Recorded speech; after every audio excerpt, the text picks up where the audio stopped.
Today's couples love planning their weddings with Zola. That's why it's the fastest growing wedding platform. It's got everything couples need for their entire wedding planning journey, including finding their venue, their planner, and their vendors.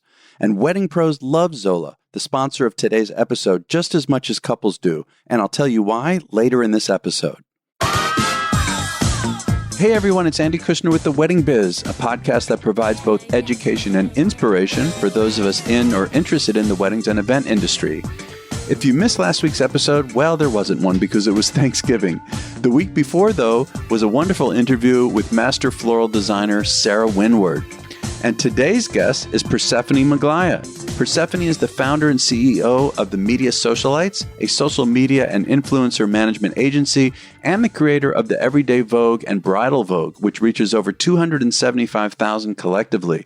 Persephone has grown her team to 50 full-time employees and works with over 130 plus luxury bridal partners. When she's not working, Persephone is a wife and mother to twins. Enjoy this conversation with Persephone Maglaya. Hey, Persephone, it's so good to have you on The Wedding Biz. Thanks for taking the time to do this today. I'm so happy to be here with you.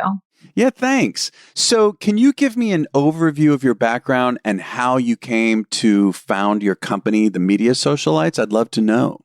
Yes, I would love to share it. So I used to work at Wedding Wire and The Knot, and I was there for 12 years as a little baby intern and worked my way up. I was overseeing strategic partnerships and things of that nature. So think working with the Targets and the Monique Lulliers and Crate & Barrels of the world, creating amazing strategic partnerships and social media campaigns and selling it for millions of dollars. And while that was wonderful, I was quite bored. And I started Bridal Vogue while I was there.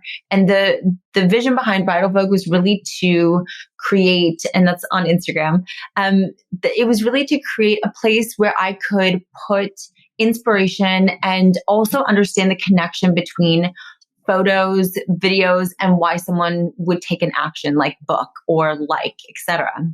And from there, the account grew to now over 200,000 followers. And naturally, people started to come to me asking if I could consult for them. So the Media Socialites actually started as a side hustle and has now grown to be a place where we're servicing over 130, 140 different luxury bridal partners across the industry over the past 3 years since I went full-time. And we have 50 full-time employees who are working on doing everything from design to TikTok shoots and creative direction, social media strategy and execution, influencers, basically everything that relates to social, digital, and marketing at this point. And you say you just went full-time 3 years ago? Yes. That's incredible, Persephone. Wow. Yes, it's been quite a journey. Social is how people make decisions. And so I think we really leaned into making sure that we were strengthening businesses and brands from within versus having to market anywhere else. Yeah. Well, I would like to start, actually, since you mentioned brand, what can you say about how we should define and establish our brand message? I mean, that seems to be the first step, right? Before getting into anything with social is really honing that. Is that true? Yes. I think the first step in defining your brand is coming up with and really defining who your customer avatar is. And that avatar is who they are and also thinking forward on who you want them to be.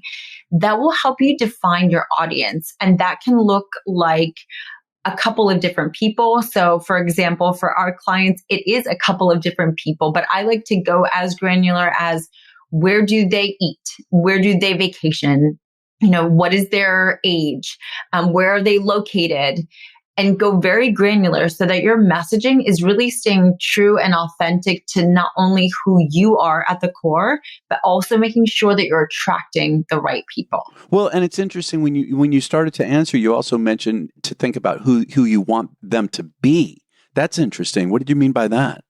So I think when we are starting businesses, we are trying to just put one foot in front of the other, right?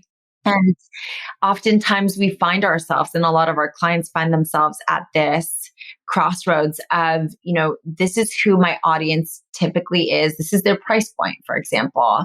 And, they've had $100,000 budget and I want to move more into a hyper luxury space.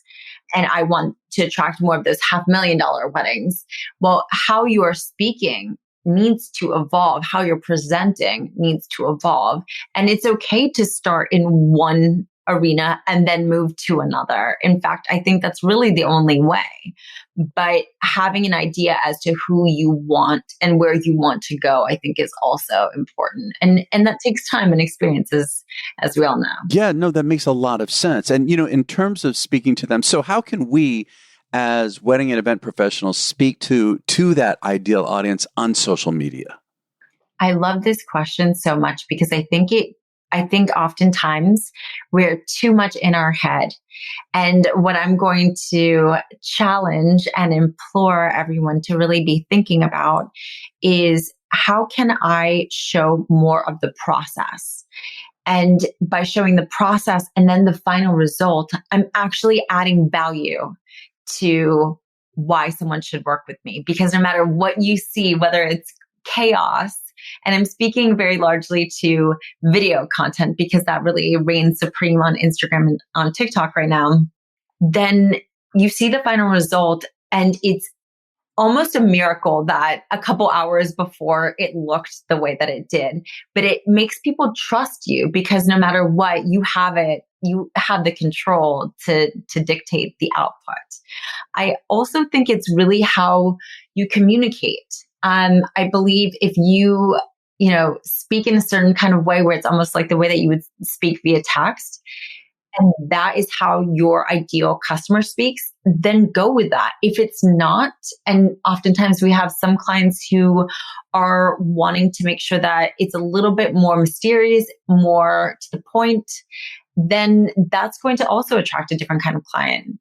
So I think really leaning into showing more vulnerability at the end of the day is absolutely paramount on how you can make sure you're attracting more of the right people. Yeah, that makes sense to me. I mean, when I go on Instagram, for example, and not even just in the wedding biz, but in even other industries, I agree. I mean, it seems that the people who are being vulnerable and who are kind of taking away that curtain to show what's really going on behind the scenes. And I like what you say too about, I mean, basically being authentic, right? I mean, speaking as if you're speaking to a friend, so it's really personal. And you mentioned TikTok. I know that, I mean, it seems to me that TikTok has kind of overtaken Instagram or is in the process of doing that, right? And of course, in our industry, Pinterest is still important. So, huge. I love Pinterest so much. Yeah, and talk about being around for a while. So if TikTok and Pinterest are kind of the two most important channels as far as delivering value, and again, not saying Instagram doesn't, but I mean in terms of ranking them, how do they impact our industry? Pinterest and TikTok. How now are they impacting our industry? I would say that let's start with TikTok for a second. TikTok has now given us the permission once again to share our authentic self and our authentic work. And you can have 0 followers and thrive on TikTok because great content will actually be seen. And once upon a time, that was the world of Instagram. Just taking a step back for a second, the way that we evaluate social channels is the way that we evaluate how we invest funds. You would never, ever invest your funds on one stock. You should never, ever do that for your business as it pertains to social channels, especially if it's a lifeline. So the way we like to look at it is if you were to rank them, it would be TikTok, Pinterest, Instagram. But most people have Instagram and they're like, I don't know what to do on those other channels. And I would ask you to really think about how you can almost reshape your mind as to how you can give value to your audience. Is it just showing your beautiful work? Then do that all day long on TikTok. Just show transitions, just show, your band performing, just show your process. That's all you have to do. And you will be able to be found that way. I do believe TikTok is the leader. And we're finding, to your point, that the usage is going down. So on Instagram, so 100 minutes a day on TikTok versus 30 minutes a day on Instagram. Isn't that kind of wild? But still, how do you, all right, look, I'm real basic. I have to preface it by saying this. So I only do Instagram and I'm very basic, but if I'm going to jump into TikTok, how do I distinguish between the kind of material that I mean, if you're doing the video portion of Instagram, live stories versus TikTok, I mean, is there a difference in what you want to put up on each? So TikTok is going to be really authentic. And I would say for you, you want to show the doing of the music, right? You want to show their performances. That is really the experience that you're offering. If you're a wedding planner, show in real life, so to speak, without a moving or without a flat image, what it really looks like to experience that wedding. Even if it's as easy as just a pan of whatever you're looking at, show your lens, your physical lens is always going to be my recommendation. On Instagram, I would actually say to stop doing live stories altogether. I don't think that that's the most impactful, but reels are. And the one gift that the Instagram algorithm gods have given us is the ability to have reels. I was just speaking on a panel a moment ago to a bunch of photographers and coaching them on how to still play in this space when they aren't videographers, they're photographers. So you can use photos to stitch together reels. And now even Instagram is giving you templates within the app to make sure you're able to share your content. Now, say you've done those two things, you've shared your videos, and say they are the exact same thing. Okay. Let's just say like you're stopped for time or you're like, I just can't. That's fine. But the best way to circulate that content is through Pinterest. And Pinterest is one of those channels that people sleep on. So I'm so glad that you brought it up, honestly. I mean, I'm bringing it up partly because I myself am very weak with this, but people that I'm talking to in the industry, it seems that there's still some people who have not fully embraced TikTok and seem to be hesitant. Whatever it is, the fear of technology, fear of doing something new. But what I'm hearing you say is that if anything, really TikTok is where the priority should be. Yes, I would say TikTok and Pinterest. Pinterest is such a gift because our target audience is there. It's largely female. It is visually driven. And you have the ability to organically link back to your website and be integrated into their planning process. Because say you're you're a B2B business in this industry, the planners are still going on Pinterest to build their mood boards. So you're still good, no matter where you are. If your audience is the couples, we know that that's where they're dreaming even before the ring is even there. So either way, it's going to be beneficial. But I think where Pinterest has really stepped it up in a completely different dimension is that you have the ability now to circulate that video. It's prioritizing video content above static images. So that means our efforts are actually going a lot further because we're able to circulate that content from TikTok and Reels. Gotcha. Why is Zola the fastest growing wedding platform? Because Zola does things differently. They've created a subscription-free platform that works for wedding professionals with free listings tailored to what you do that makes your business look great. And there are no paid placements or stacked search results. They are all validated leads. Zola will match you with pre-qualified couples who they know are a good fit for your style and fee structure. If you want to connect, it's easy. And there are no annual fees or commitment. Just pay for the leads you are interested in at a price that's fair. You're in control. Then there's Zola's excellent customer support, ready to answer any question and help in any way. They'll even create your free listing for you. So grow your business with the wedding platform that's proud to do things differently. Go to zola.com/Andy. That's ZOLA.com/Andy to start your free listing and even make your first connections for free. How can we find qualified leads on social, and how can we best drive revenue using these different platforms? I think we have to really do a deep dive exercise in branding and make sure that we're creating content pillars. And so anything that we're sharing on TikTok or on Instagram is aligned with our core audience and our core messaging. And those pillars should, at the end of the day, educate, entertain, or inspire our community. And again, no matter if your community is your couples or other people in this industry, all roads have to make sure that you're adding value. It's not enough to just share like I did this. It doesn't connect anymore. And making those connections and really utilizing the formulas, which are the hashtags, and really utilizing the tools, which are the video functionalities. That way you are being searchable and you're allowing yourself to actually be part of the conversation. Did you know that on TikTok, they've aligned with Google? No, nope, don't know that. Okay, so this was one of the most beautiful things I feel like they've done to the platform, because now all of our efforts are actually, so anytime you create a TikTok and you make sure that there are hashtags, I'm a huge stickler. Otherwise, don't even bother posting it, quite honestly. But assuming you put your hashtags in there, you will be searchable on Google. TikTok content is now being prioritized. Oh, I get it. Okay. Mm-hmm. And so it's helping to strengthen your search engine rankings. And so obviously that's going to benefit all of us, no matter what part of this industry you're in. And what if people have a very low budget for this or none? Because, obviously they could hire someone like you. And before we go on, I'm going to want to hear more about your services. But if they don't have much of a budget for this, or they have zero budget, they've got to do this on their own. What do you feel their priorities should be for their marketing strategy with social? I would lean very heavily into TikTok and Instagram.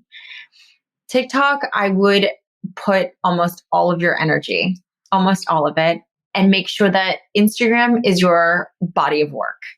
It's your portfolio. At the end of the day, no matter if we're making a small purchase, like where I'm going to dinner tonight or who I'm hiring for my wedding day, we're evaluating who is available based on that body of work on Instagram. So it's almost like the newest version of a website in a lot of ways.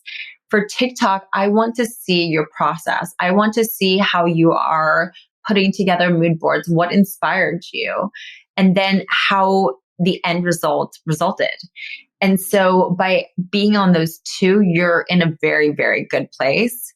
And as the audience on TikTok is, aging up and expanding, they're just spending so much time there. So you don't want to delay. I will liken it to those businesses who waited for jumping on the bandwagon for Instagram.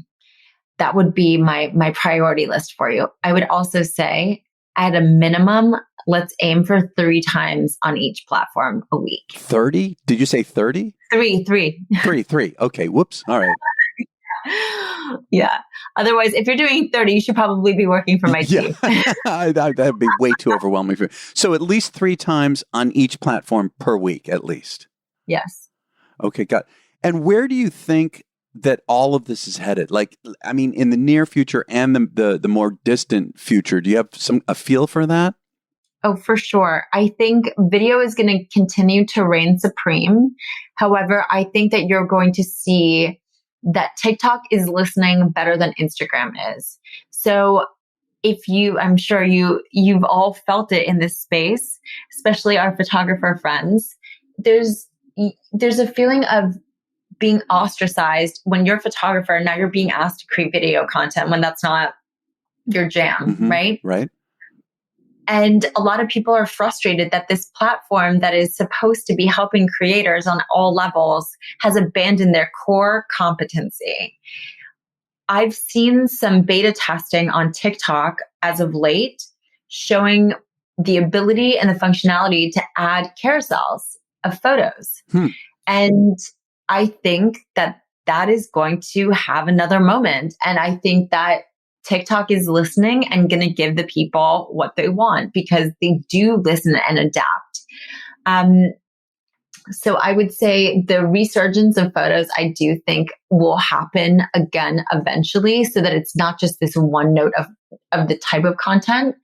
But I think most importantly, people are so tired of the perfectly manicured types of content, and that doesn't help us see the depth of that person's abilities. It's wonderful to see the book, like the portfolio, but authenticity and showing your personality when there's so many options is at the end of the day, what I believe all social channels are going to really lean into, that authenticity. So again, keeps coming back to vulnerability. I mean, just really being yourself and just put it out there. Yes. Because at the end of the day, we should not be for everybody. We should not be for everybody. If we are really focused on who we are and who our client is, then continuing to serve that up will attract the right people. And we've been very successful in that. After we really honed in on this doesn't have to be for everyone, not, this style, this whatever it is, your people are there. They're out there. It's just making sure you're connecting with them. That's going to be the difference. God, that is such a great point, in terms of attracting for each of us, the right kind of client for each of us. That's a really good point. I think people struggle with, how to put content out there in general, but I think that's a priority. So Persephone, is there anything else that you feel like, what else? I know this, you could probably give incredible advice here for hours, but before we go, I mean, what else would be really important that you would like to mention that we should be aware of or think about? I would just say that at the end of the day, your social channels, for better or for worse, everyone is making really deep connections here, and you don't need to lean on any other platform if you're investing in your own brand. If you're fueling your own brand, I have a lot of respect for all of the businesses that I previously worked for, but the landscape is different now. So if we're investing in our own brand, strengthening our own social connections and our own voice, and showing that we do care on how we're presenting our work, that is going to help you and will absolutely drive revenue. I always think it's so interesting when some people will say, well, my client's not there. If you don't think your client is there, then you're not speaking to them. So putting real effort on defining who that person is, I think, is step one. And then making sure you're diversifying is step two. So how can people find out more about your services other than just going to your website? Do you want to say a little more? Yes, of course. So we actually now have another business, Ghosted Social and the Media Socialites. The Media Socialites is very much white glove, high touch, and truly will show our clients in the best possible light from a design perspective, editing, etc. But if you're just like, I just want this done, and at the lowest, easiest level, just Instagram or just OneNote, then Ghosted Social is a great option. So the best way to reach me is definitely through our website, themediasocialites.com, or follow me at Bridal Vogue and on TikTok and on Instagram, and we can stay connected there. Well, great, Persephone. I really appreciate this. I know, like for me and in general, I mean, social media just seems to be constantly changing, and the algorithms are changing. I mean, just to be aware of what the priorities are in the moment is really helpful. So thank you for taking the time to talk to me about this. I appreciate it. Of course. Thank you so much for having me. Thank you for listening to my conversation with Persephone Maglaya. Be sure to check out her website, which is themediasocialites.com. You can find her on social media on TikTok at Everyday Vogue, and on Pinterest at The Everyday Vogue, and on Instagram at The Media Socialites. You can get all of this in the show notes at our website oftheweddingbiz.com or on your cell phone's podcast app. And remember to go to zola.com/Andy to create your free listing and get your first few connections for free. And finally, if you can think of 3 good friends who you feel would benefit from listening to this interview, that would be wonderful. Please share it with them. And I want to mention that next week's guest is going to be a revisit of the iconic planner producer, Marcy Bloom. We'll catch you next week on The Wedding Biz.